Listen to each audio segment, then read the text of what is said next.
வணக்கம். வேலை வாய்ப்புகளை உருவாக்குவதே பாஜக அரசின் குறிக்கோள். கடந்த 11 ஆண்டுகளில் அனைத்து துறைகளிலும் நாடு முன்னேற்றம் அடைந்துள்ளது என பிரதமர் மோடி தெரிவித்துள்ளார். ரோஜ்கர் மேளா திட்டத்தின் கீழ் மத்திய அரசின் பல்வேறு துறைகளில் நியமிக்கப்பட்ட 51,000 பேருக்கு வீடியோ கான்ஃபரன்ஸ் மூலமாக பணி நியமன கடிதங்களை வழங்கிய போது பிரதமர் பேசியதாவது: புதிதாக பணியில் நியமிக்கப்பட்ட அனைவருக்கும் வாழ்த்துக்கள்.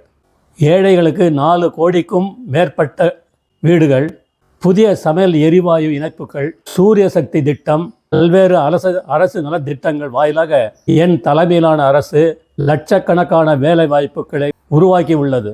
கடந்த 10 ஆண்டுகளில் 25 கோடிக்கும் மேற்பட்டோர் வறுமையிலிருந்து மீண்டுள்ளனர். வேலை வாய்ப்பு, வருமானம் இல்லை என்றால் இது சாத்தியமில்லை. 11 ஆண்டுகளில் நாடு அனைத்து துறைகளிலும் முன்னேற்றம் அடைந்துள்ளது. மின்னணு உற்பத்தி 5 மடங்குக்கு மேல் உயர்ந்துள்ளது. மொபைல் உற்பத்தி ஆலைகள் எண்ணிக்கை 300ஆக அதிகரித்துள்ளது. ஒட்டுமொத்த உலகமும் தற்போது நாட்டின் மக்கள் தொகை மற்றும் ஜனநாயகத்தின் வலிமையை அங்கீகரித்துள்ளது என்று கூறியுள்ளார். ஜெய்ஹிந்த்.